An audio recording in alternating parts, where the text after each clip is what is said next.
Yeah, we should be able to clock over 3 million rands for that simple project. So what has happened is, you have brought in your 7,500, but put together, it becomes something significant. And then we do the multiplication together, you get your dividends. And at the same time, you are learning the ropes of how to run projects, business projects, agribusiness projects, because you are not only contributing your money, but you're also getting the knowledge, so that when you want to start your own projects, you already have the base of how you can you can do that. So that's basically what the latest project is about. Thank you very much. There are people who have got rural homes here. Yes. So can you? I know you ran a camp meeting where. Yeah, a skills camp where you were teaching people on what to look for when they look for a rural home. Can you take us, I think there were 4 or 5 steps there. Can you take us so that the crowd here may know? Now, some will want to go and look for a rural home. What are the things that they should look for, and how they should run their rural homes? Okay, so the agricultural camp, it went through what we went through yesterday, but at least we covered all the 5 jars. Then from there we began to unpack the principles of how then you can acquire a rural home and how you can develop it. So you're asking about the steps of what you look for a rural home. Okay, so basically where I come from, the country where I come from, many people say I don't have money to buy a farm, but many people they've got a rural background where they come from, they've got homes. Some can have as much as even 15 to 20 hectares, but they don't understand that they've got actually a resource that they can use. So simply your starting point is, before you start trying to buy farms to do that, why don't you consider where you come from? All you need to do is to go and look at the village head. You tell them you are a child from this area. They should be able to give you land. And some parents have actually reserved land for their children. But somehow, because of our mindset, we don't see that land is actually being valuable. Yet so many things can be done. So the other thing that we are encouraging people, the law in my country says that when one discovers minerals on your farming land, what you own is what's on the surface. What's underneath is not yours. So if somebody discovers some minerals on your property, whether it's a rural farm, they are allowed to actually do mining on your property. So simply say, one of the things is try as much as possible to survey the area. In Zimbabwe, you should be able to get some minerals. Yeah, they don't have to be gold, but there's things that you can. Then you actually register that as a claim, so that at least you are protected in terms of that land. Then also teach people that the first thing you do when you want to look for land is water. You first survey for water, because if you don't have water, you're as good as having an extension of a forest. It's not productive.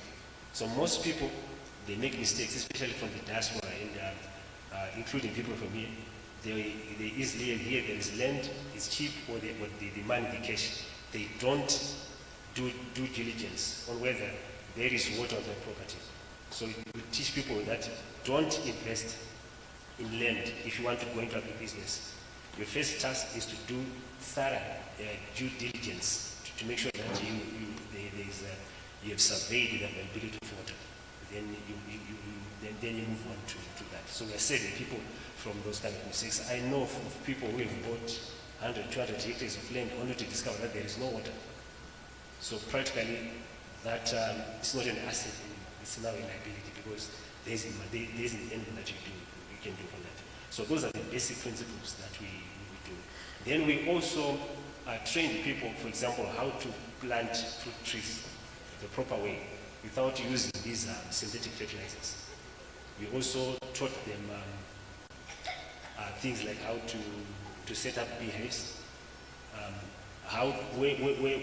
for example, where you actually site your home. And that it doesn't have to be a rural home, it must be a country home. A country home must be comfortable. So we're teaching people that your children might not want to come to those rural areas because their picture of a rural area is a place where there's discomfort. So we're simply saying, get somebody who's knowledgeable about land. You take the person to that rural property. Then you tell them exactly what you want. The siting, the design of the house. But the principle is it must be a home that's livable. I've seen quite some good houses in Kempton Park here.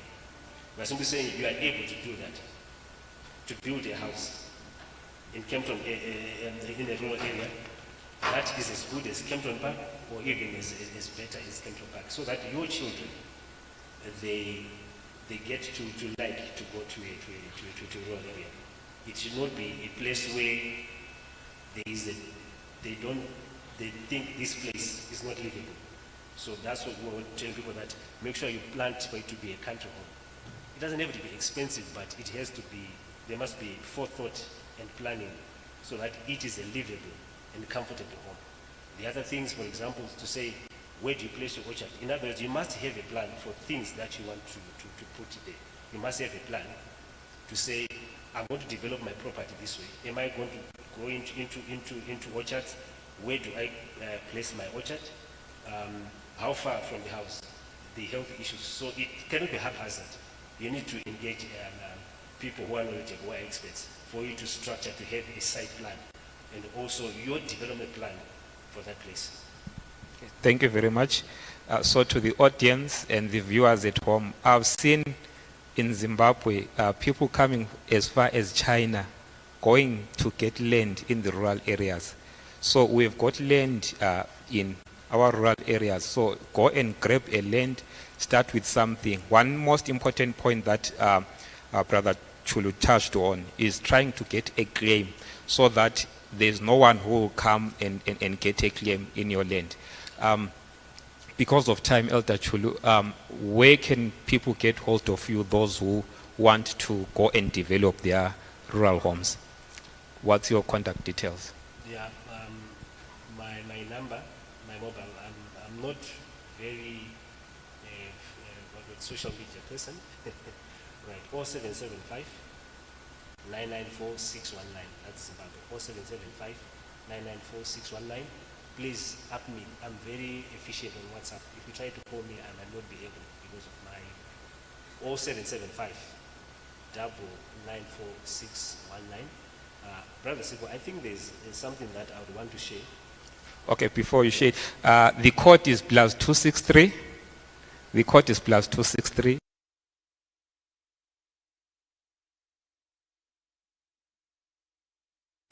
Okay, your last thoughts before we give back to Pastor Mlopa? That's fine. We talked about the issue of capital, that people always cry about that they don't have capital. Yes. If you read, so one of the principles that we teach in this my rural home is my farm. Yes. Is Proverbs 24 verse 27. Powerful principle that says, prepare your outside work, make it fit for yourself in the field. Afterwards, build your house. Yes. That's a principle that unlocks capital. So a house generally represents a liability, in the sense that most houses, people, they live in them, they don't rent them out, they're not lodges. Then your field represents your assets, things that bring in income. If I would pick randomly people in the audience, yes, somebody might have a phone that's worth maybe 2,000 US dollars, which is in runs about around 36,000. 36,000 is possible. I wish people would be shown on the screen a pawpaw tree. I don't know if you get time. So there's a pawpaw tree. It's a hybrid. Within 12 months you're harvesting. And if we teach you the principles, you need only about 100 rands to invest in that tree. And within 9 months it's giving you about 70 to 80 fruits. I looked in the shops there. It's going for about 20 rand one. That's retail. It means if you're wholesaling, that's about 10 rand times 80. How much is that? 800 rands. 800 rands on that tree. And your investment is how much? Is only 100 rands. 100 rands. So And those seedlings, they cost you equivalent of equivalent of 60 rand. So if you can divide for me, Elder Sipo, 32,000 Yes. rands by 60 rands.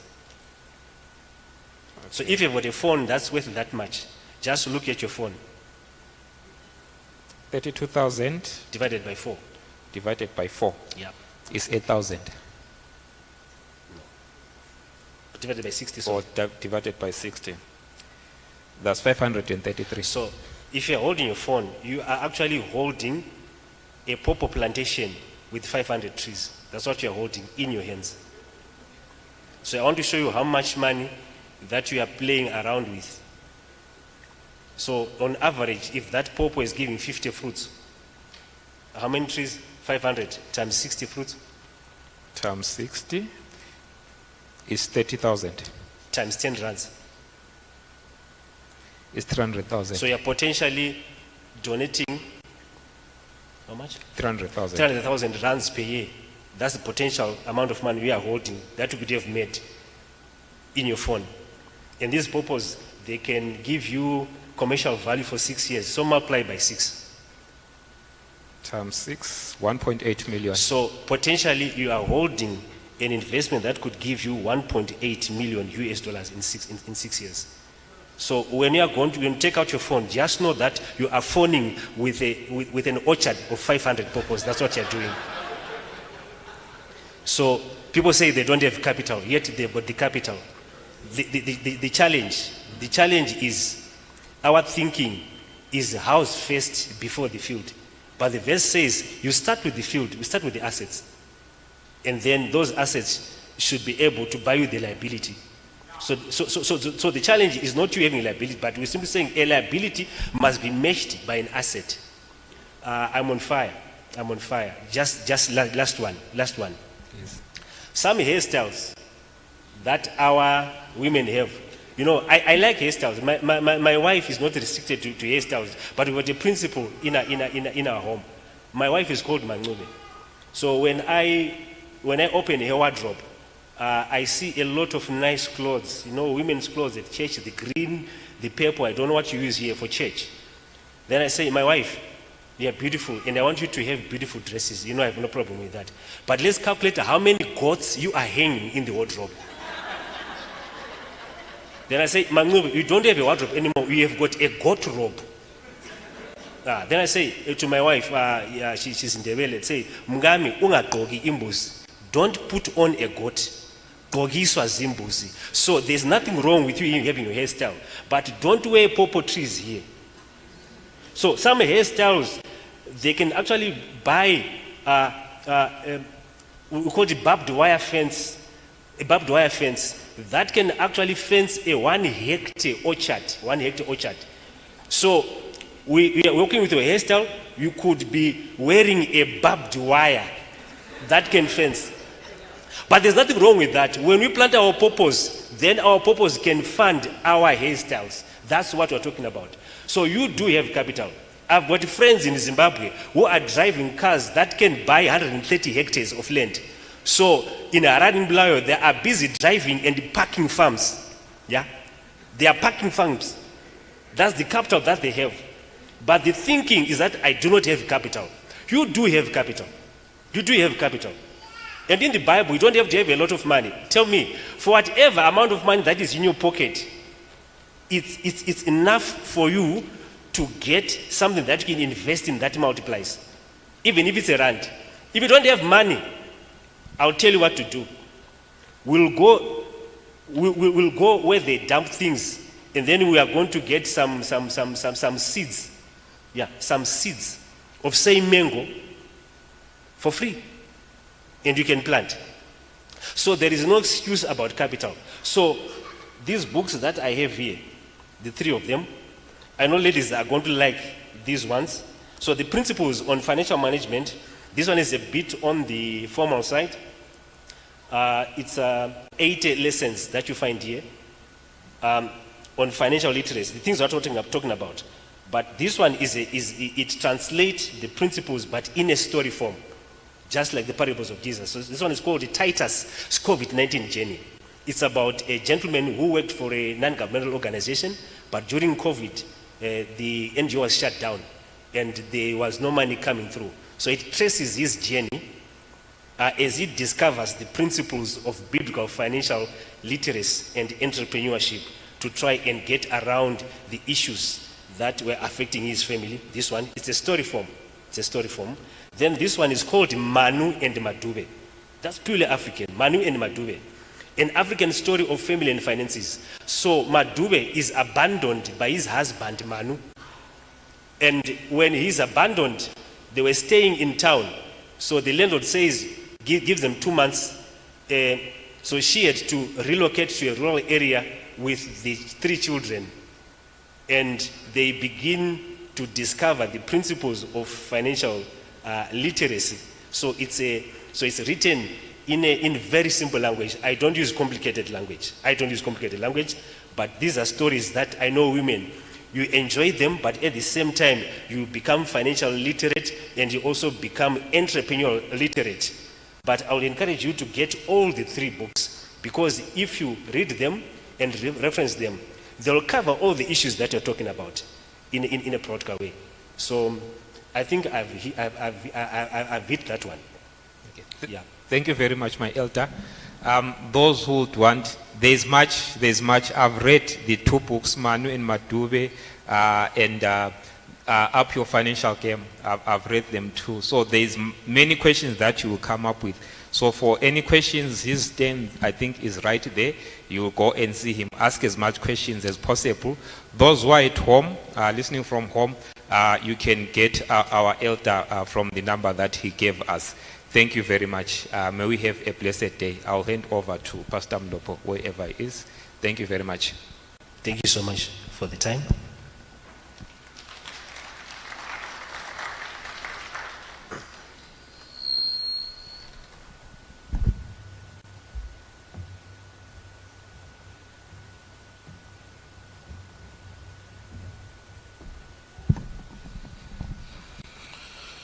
Tiende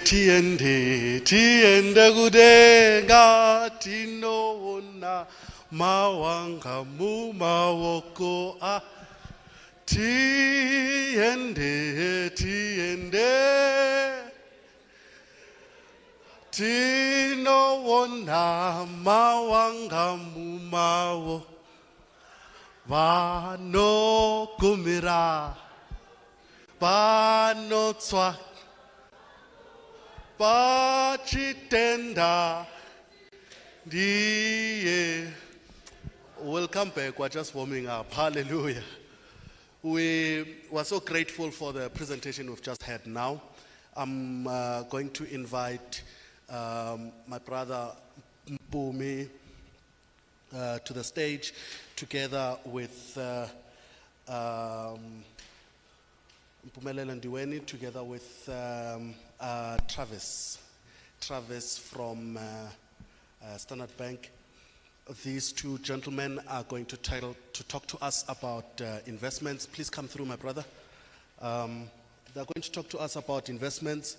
They're going to talk to us about how we can be able to grow our companies, how we can be able to grow our investments, how we can be able to foster relationships with them so that we can be in a position where our businesses are able to move to the next level.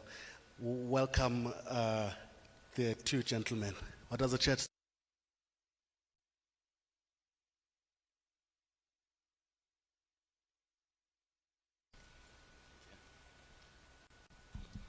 Breakfast culture shake. Healthy happiness. Thank you very much, gentlemen, and a hearty welcome to the both of you. Let's start with you, Mr. Mpumi. Can you just give us a short introduction? I know you did yesterday, but just for the benefit of the viewers and those who are with us today who were not with us yesterday. Okay. Good morning, everybody. My name is Mpumelelo Ndiweni. I've been an entrepreneur for the past 22 years, spanning through 5 countries. So when we speak business and funding, more or less seen it all, having gone through the challenges. Starting off, my first economic opportunity was selling freezers at a bus terminal when I was in grade 4. That's where it started from, up to the present point where I am running Ezra Life, which is a health vertical meant to better people's life, decentralize medical facilities, and also offer preventative nutraceuticals. Wow, that's a powerful profile right there. Mr. Mpumelelo Ndiweni is also the director of Ezulu Foods and DTI facilitator for funding. So Department of Trade and Industry, he facilitates the funding that comes from them. And I'm excited to have you on the panel today. Thank you. Thank you. Mr. Travis Malube, please do give us a short introduction of yourself. Thank you, Efron. And I'd like to first to greet you all in the name of the Holy Spirit. My name is Malube Travis Lalo. I'm an employee at Standard Bank. I'm a business manager. I deal with with SMEs, and yeah, there's a lot that we do, and I've been in this business department for close to 10 years now, and I've seen startups, I've seen businesses that are doing well, and the shortcomings and the successes. Thank you.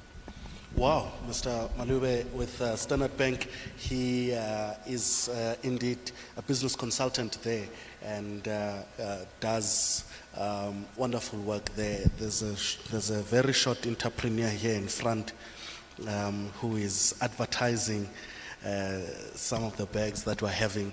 Please do grab a bag as we leave. Do grab a bag like this one so that all the material you are collecting from every business you can put into this bag right by the door on your right hand side. Please remember to do that. Gentlemen, I want to talk to you about funding models. I'm going to ask you 2 questions, 2 very important questions. Number 1, what are the funding models that are there? And number 2, what prerequisites are there? Please keep in mind the follow-up question, which will be, what are the things that people do and they don't get the funding model? What are the mistakes that people make when applying for funding and they don't get the funding because of whatever mistakes? So the first question is, what funding models are there? And the second question is, what must we do to be able to access those funds?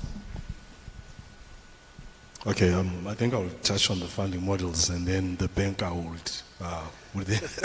then help us on the prerequisites. Broadly, you've got three main funding models. The first is balance sheet funding.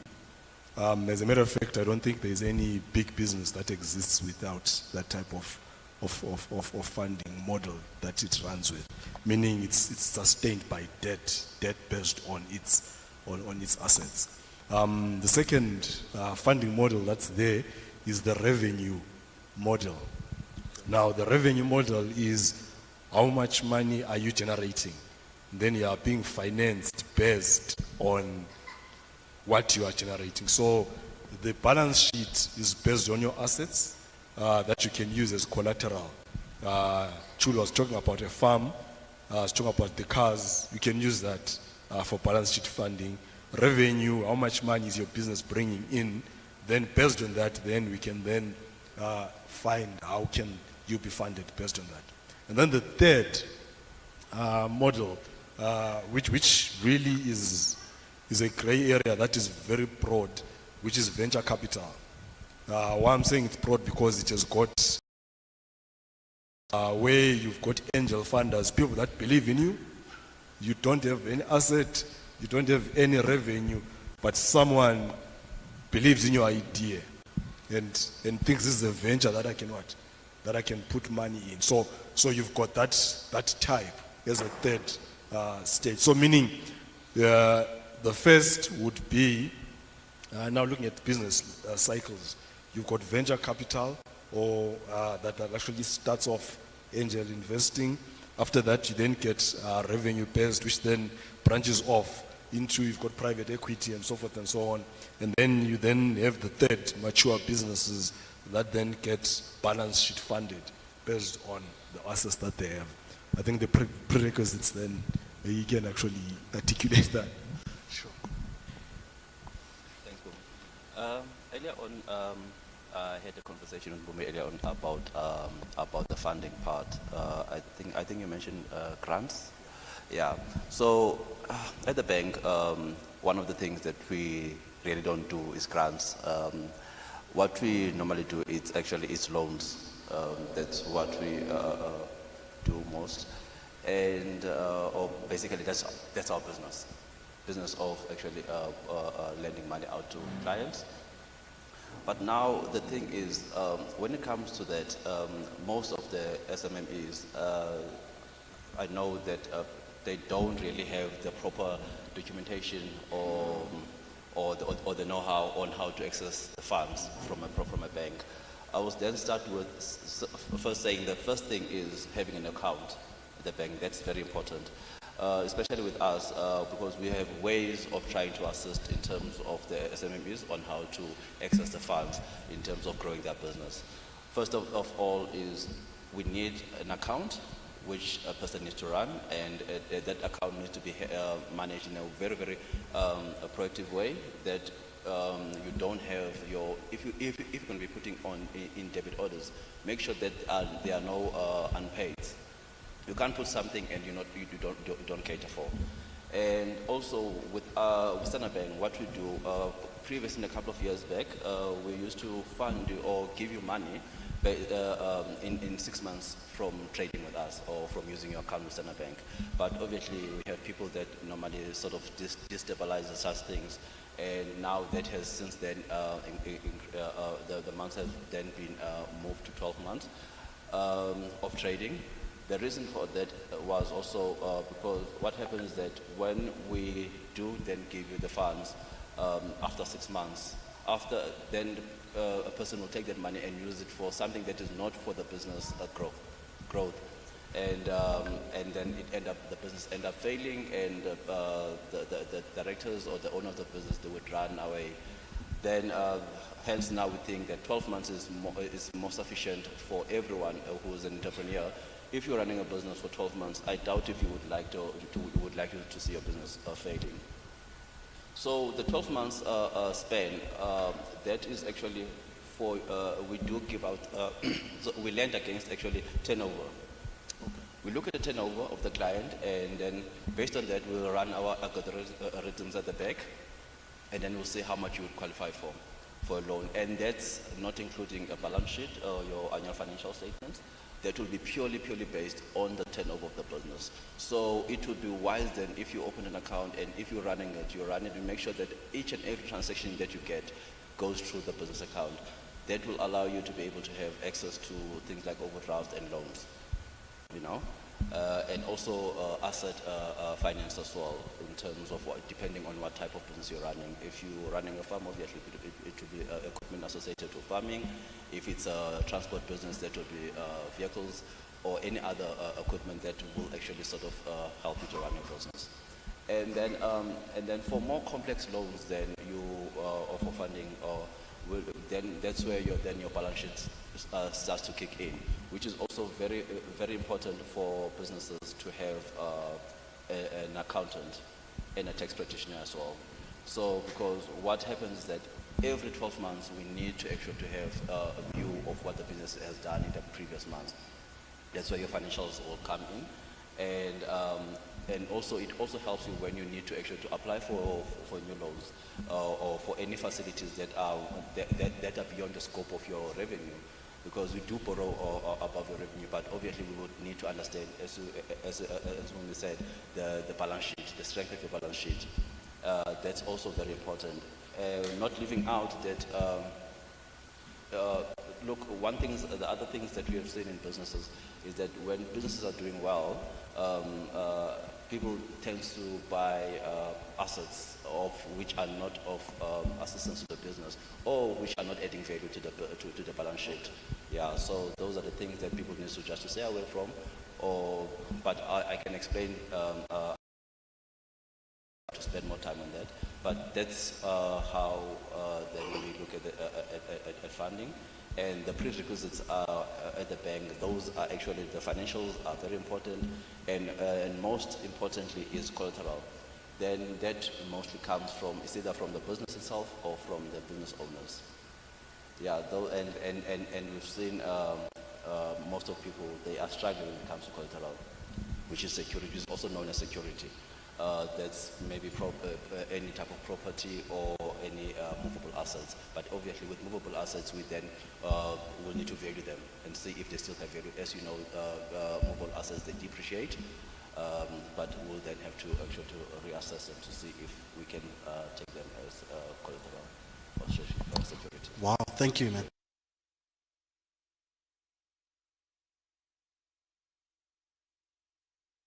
Complex loan. Can you just explain to us a little bit about that? Okay. So with simple loans, as I said earlier on, it's basically driven by revenue. So we look at the revenue, and then the system will pre-approve you for a certain loan. It could be a loan or an asset finance. So that also helps the business to grow, and we can only do that after 12 months of trading. Previously, it used to be 6 months, but obviously we've seen a couple of things that were not actually working, then it was moved to 12 months. So after 12 months of trading and also for us seeing revenue, we then actually, obviously we do, in most cases, especially these days, I think from last year, we've done pre-approvals, pre-approvals that were actually, that when you sign on your internet banking, it pops up to say that you are pre-approved for so much. So that's us trying to be proactive, because we know that most people they will think that sometimes it's very difficult to access funds from the bank, which now we're trying to remove that narrative to say, guys, there are ways of getting funds in a more simple way, and you can do your own application yourself. Once you've been pre-approved, you can do from A to Z, and you'll get your funds within 24 hours. Wow. Okay, that's the simple part. And then for the more complex loans, we talk of maybe if you need to acquire something that is of substantial value to your business, which is more complex. Maybe we're looking, let's say, at a loan of about 10 million. That's where, or anything above a million. Let me put it that way. Anything above a million, we regard that as a complex loan, where we would need financials, and that's where we're also going to be needing collateral or security. That's then we would need you to actually try to support your loan based on that, which then we meet those will be supporting information that we will need to assess if the business will be in a position to be able to repay any loans. Thank you so much. So we're talking about loans, we're talking about grants, and I want to know what are the mistakes that businesses make, common mistakes that businesses make for them to fail approval for the grant or for the loan? Yeah, I think I will start off from the simple funding. Sure. The biggest mistakes that we have seen that businesses make is inconsistent cash flows. Inconsistent cash flows, where 1 month you have 200 rand coming in, the next month 0, 0, 0, and then 50 rand, and then so there is that inconsistency. And normally what happens from a business perspective, because I also run a business, what normally happens, it's not that businesses are not making money or they're not operational.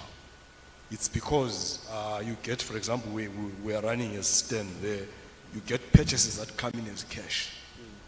And SMEs don't bank that money. They immediately take that, go straight and pour fuel on it.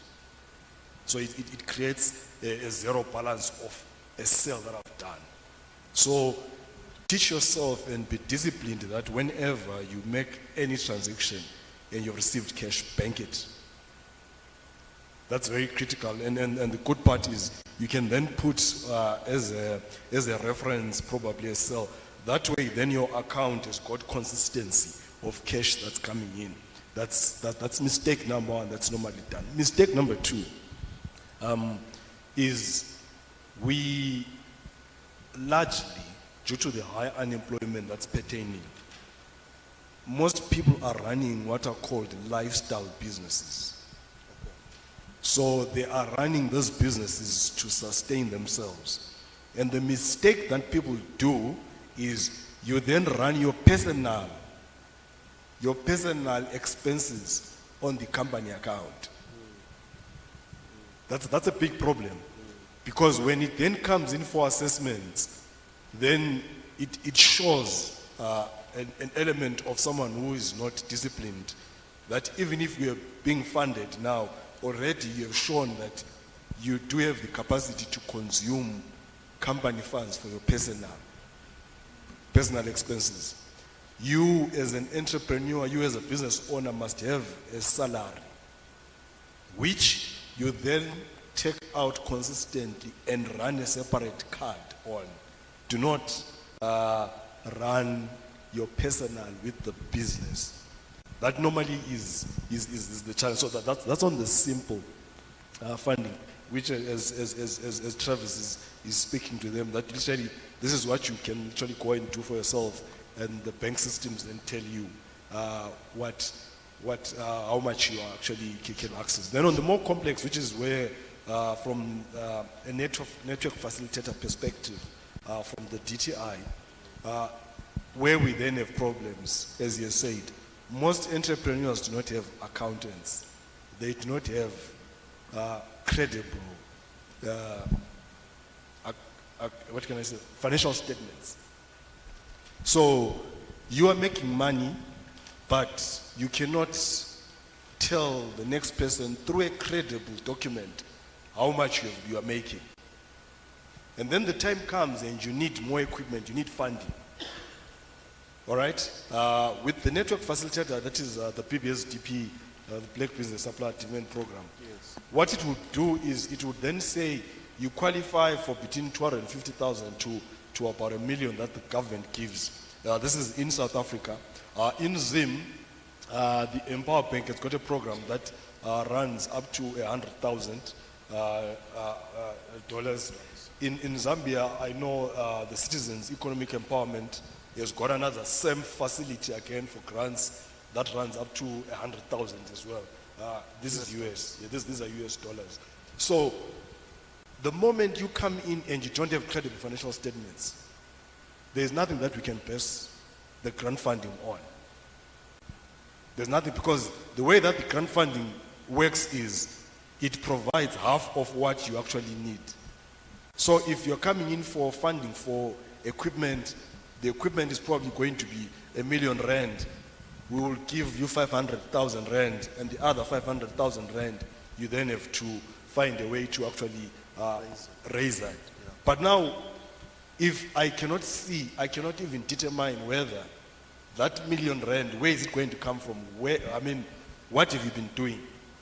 So it's very critical, as you said, to get an accountant, to constant, and this, it needs to get into your DNA. When you make any expense, just keep a box. Just keep a box where you keep throwing in all your receipts. End of the month, you take that box, give it to your accountant, it draws up your income statement for that month.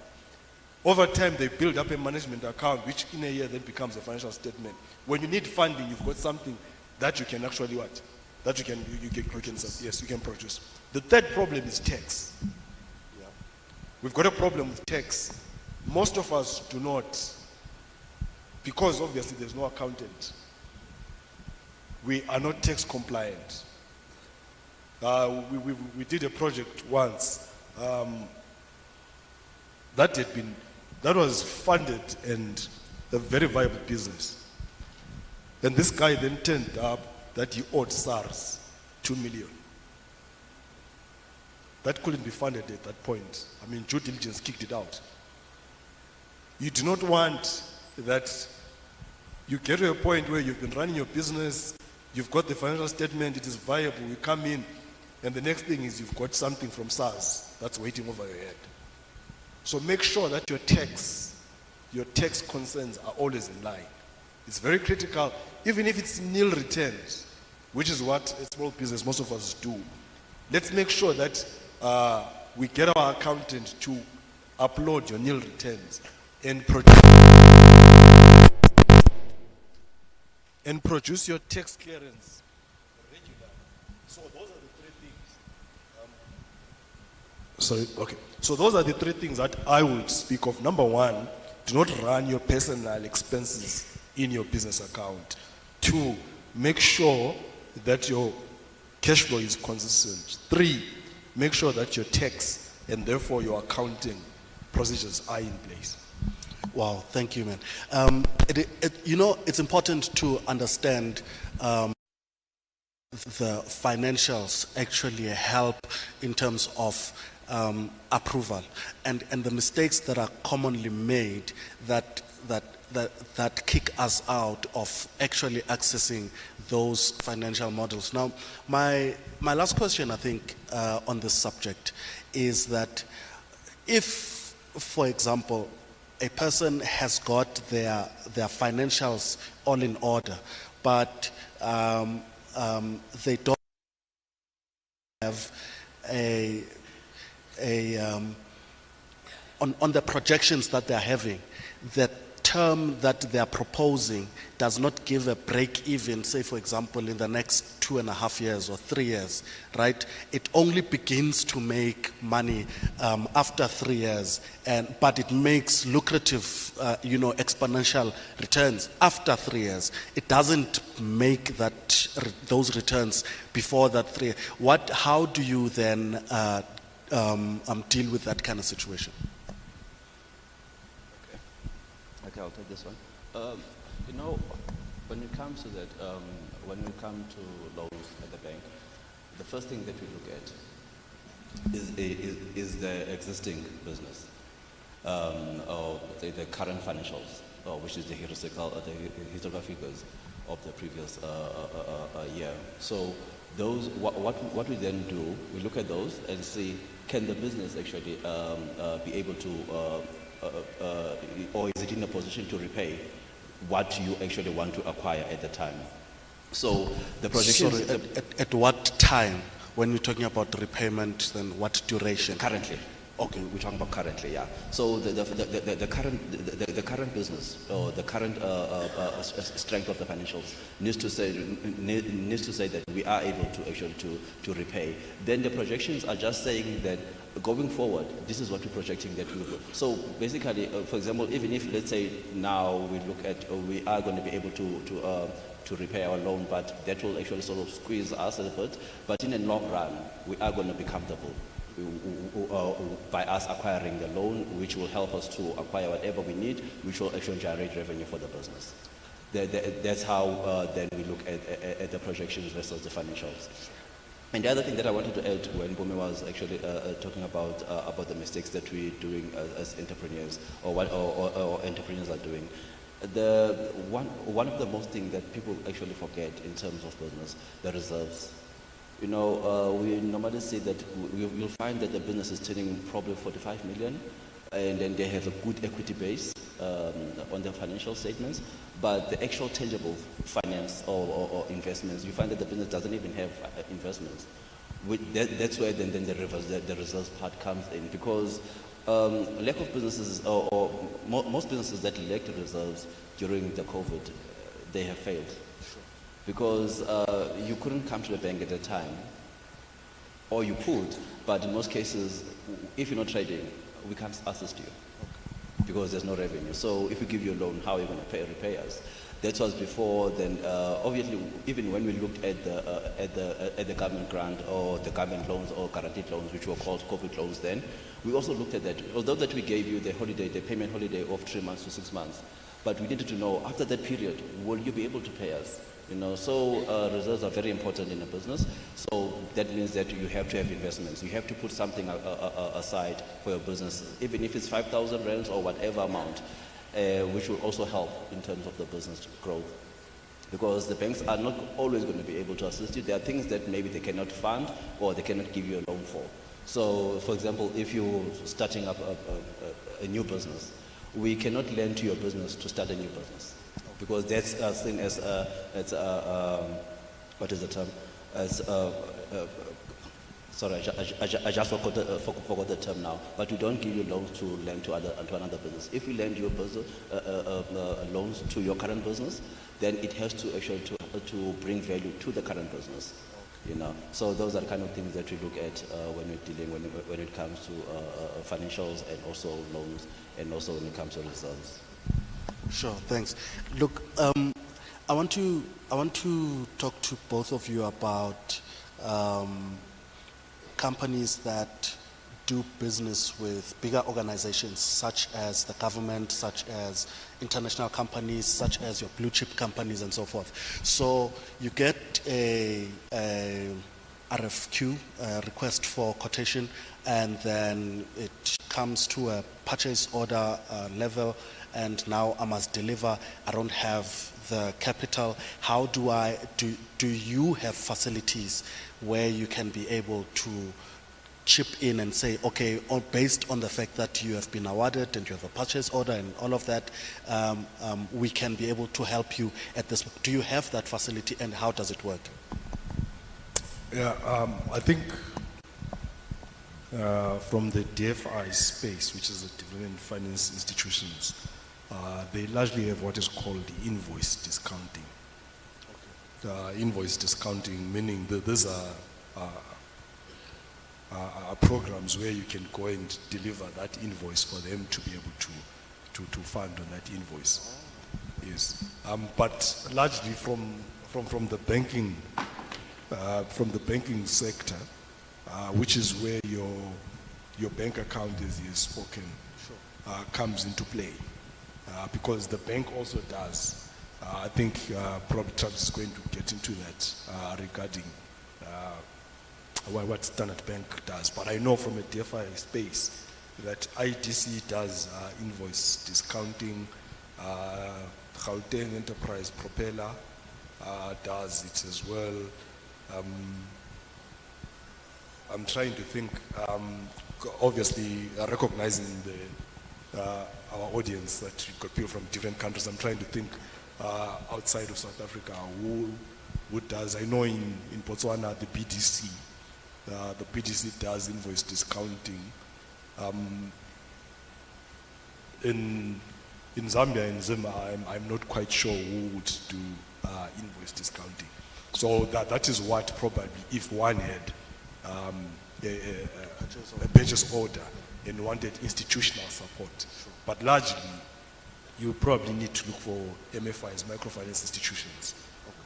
Those are the people that would definitely fund that quicker. And so that funding, would it be a grant at that level, or would it be a loan? No, it's as the saying says, it's invoice discounting. So meaning they are taking a portion. Okay. So they are taking a portion. So they are discounting your invoice, maybe 15% already. They are taking it. So okay, we'll give you R1 million for you to go and service this order. The invoice comes back and we give you 850,000. 150,000 comes to us. Okay, wonderful. Mr. Travis. Yes, on that, yeah, we also do, it's the same thing, it's the same concept where we do invoice discounting, but in terms of invoice discounting, the business has to be stable. It has to be an existing business, and also, again, with us, when we look at invoice discounting, we don't sort of give it to anyone. For example, if your account, if you're not trading, we can't give it to you. So it has to be something, it has to be business, it has to be an ongoing business where we do invoice discounting, but not maybe for a single order or purchase order. No, we don't do it that way. We do it, it has to be on an ongoing business. Basically, we have to have a business that could actually say that if that invoice is not settled, can I repay? Can the business, or is the business in a position to repay whatever that you took from us? So without that demonstration, we can't. Okay, just a quick one. So while we're still on the subject, somebody they've been green-lighted by an international enterprise, and they are supposed to supply, say, coffee, for example, to a chain of restaurants. But the international institution then says to them, you need, I'm in ISO, I do ISO implementations and upkeep and so forth. You need an ISO certificate to be able to complete this process, but the contract is yours. You just need an ISO certificate for this process, and then so that we can be able to give you the contract. Now, the business doesn't have an ISO certificate. Would you be in a position, or what channels can that business take to be able to get certification for anything that really they need to produce so that they can be able to get a contract? I think there's quite a number of carbon programs that actually do fund those type of, yes, that's enterprise development to make sure that companies are ISO 9001 certified, your programs. For example, if you're in the health space, you want it to go through SAPRA and so forth and so on. Yeah, you would probably better off approaching government programs. DTI does run a couple of programs. I've already mentioned, as you mentioned, the network facilitation on the Black Business Supply Development. I know IDC as well does run. There was a business support program that they were running as well. So you obviously want to look into that space. And this, I think we, as entrepreneurs and small businesses, do make this mistake that we don't acclimatize ourselves to this information until we need it. You need to be deliberate about it. Just give yourself, if maybe once a month or once a week, to approach one DFI or MFI. Normally when you speak to them, they tell you, no, the people who cover this type of funding, please go to that. They tend to refer you to the right channels. But don't wait. I mean, just go to IDC, and literally they will then open up. Probably we don't do this, go this way and this way. So just don't wait. But definitely it's government programs that can do that for you. Wonderful. Any coverage of that from the bank side? No, not Okay, enough. wonderful. Thank you so much. I think this is the last few questions. Can you give us maybe a list or a list of institutions that you can readily be able to approach for funding at an SMME level? I think that's mostly what we are dealing with today. I think you can take it. Okay, because he's already one of them. Because He's already one of them that literally probably can then come in and tell us what Standard Bank can do for SMEs. But definitely, I think you've all been hearing me repeating the same: ITC, DTI, NEF, GEP, Gauteng. Sorry, I'm not giving you only acronyms. Gauteng Enterprise Propeller, Industrial Development Corporation, Department of Trade and Industry, the National Empowerment Fund. You've also got, it was Umsobomvu, I don't know what it has been converted to now. So those always have grants and even trainings. Even trainings, I know they do cover. For example, if you are within a space where you need to be trained to a particular level for you to be able to access any work, I know they actually are in a position to fund that. Yeah. Wow, thank you so much. Mr. Travis, any last words? Yeah, on our side, what I could also maybe mention, we also have a business support programs, program which is called Enterprise Development, which is meant mostly for to help with the SMEs as well. But obviously we do look at the business case depending on the type of business and what the need is. And also one of the things that we normally require is for that particular business to be banking with us. But if not, still we can still look at the ways of how we can still assist them. But I can't commit on anything to say that this is what we can assist you with. But obviously we do have a couple of things that we can assist with individuals. And if one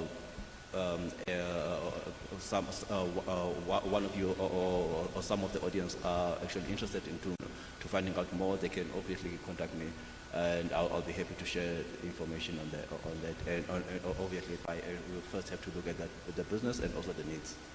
Sure, thanks. Before, I think I'd forgotten also one that people can do. Also, look at your industry. Look at your industry. Look at the biggest monopoly that's within your industry, the biggest company within your industry. I know a lot of corporate companies have got enterprise development programs where they support small businesses because it helps them for their BE scorecard, their ESGs. So look at the biggest within your what you call it, within your industry, and approach them. I mean, for us, for example, we were in the food space. I know Tiger Brands ran a program. They still are running it. That funds businesses to grow them. ArcelorMittal, also those that are in the engineering space, runs one.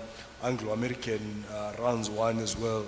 So look at who is the biggest monopoly, and they definitely at some point do have an enterprise development program that they can be able to fund. That is obviously if you are a supplier supplying into their value chain. Sure, wonderful. I was hoping you would touch also on incubators, but we've run out of time. Thank you so much, gentlemen, and we are so grateful that you were able to share with us these insights. This is Mr. Mpumelelo Ndiweni, the director at Ezulu Foods and the DTI facilitator for funding. Mr. Travis Malube, business consultant at Standard Bank. We are so grateful, gentlemen, that you have been with us. Thank you. Before we go, just telling everybody that today, just for today, for the expo, we have discounted our products. At SPA, you'd get it at 35 Rand. But just for today, we are selling it to you guys at 25 Rand. So you can pick your healthy cereal right as you walk past and get yourself healthy. Thank you. Healthy cereal right in front. Round of applause, ladies and gentlemen. Thank you so much. On that note, we have a blood testing center right at the beginning of the entrance of the foyer as you come in.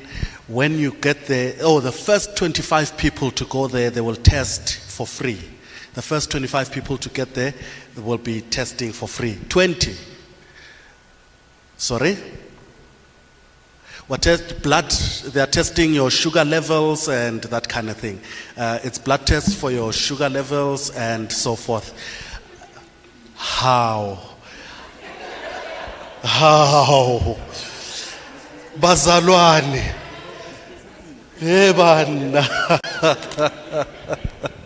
So we don't want to test. We're afraid to test. No, we must know these things. We must know these things. We must, at least we'll be able to deal with if there's a problem. But if there's no problem, then hey, we're healthy. We're good to go. Thank you so much. We have run out of time for today's presentations. I am going to invite Elder Sipho to come to the front so that he can be able to give us further announcements. As he's coming to the front, we want to invite everybody to please visit all the stalls, as many as you can, so that we can be able to exchange contacts and make sure that all of us are together. Elder Sipho, I know that this has been a program that has put a lot of us on the map here in the Adventist world, especially with the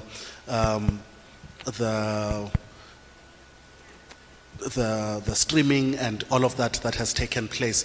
We are so grateful to yourself, your leadership, that you have invited all of us here to be able to showcase our businesses. And we want to request that, please, we need to have this more, not only here in Kempton Park, but we need to start moving around the whole country. I know that we've had this conversation before. I'm just making it clear to everyone that as this moves, please make sure you are tagging yourself, because this also builds an opportunity for all of us to grow. When we move to the other side of Gauteng, people will get to know about your business. When we move to the other side of the country, people get to know about your business. When we move over borders to our neighboring countries, people get to know about your business. And as we start going further international, up Africa and overseas, people get to know about your business. But people can only get to know about your business when you are close by and you've tagged yourself with this wonderful movement, Adventist Business Expo. Thank you so much. Thank you very much, my pastor. We'd like to thank everyone who participated in the Business Expo. We have had contacts from people who want us to go as far as Cape Town, as far as Zimbabwe, as far as Zambia. So let's prepare ourselves, just like what the pastor was saying. Those who missed yesterday's program or those who are at home, you can get us on Facebook, Adventist Business Expo. We have got also a YouTube channel, Adventist Business Expo. You can watch the whole program. For now, what I will say is, those who will be going around stands, there is a stand for Adventist Business Expo at the door. Get a bag so that you put your flyers, anything that they'll give you around these stands. Then those who are exhibiting on the stands, like we said, get one person. There will be interviews that will be done by our media guys. So they'll just give you 5 minutes to say what your business does and what you are giving to the people. So be ready for that interview. So maybe if they are going to a stand, just give them space so that they are able to take that video. Then after the expo, what we're going to do, we're going to give each business 1 or 2 days to market. So this video that we are going to take now, we will market it later. We'll tell you which day we are giving it to you.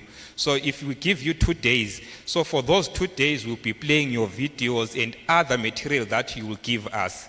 I'll request that everyone, let's share the channels. Go and like our YouTube channel, go and like our Facebook page, go and like our Twitter page, so that when we start circulating the videos for people who are here, you are also able to share with your friends. May the good Lord bless us. We are here till 4 o'clock. So let us take time, speak to each and every stand. May the good Lord bless us. Amen. Thank you very much. Thank you very much. I'm going to ask that they play music for us as we continue with the expo. God bless.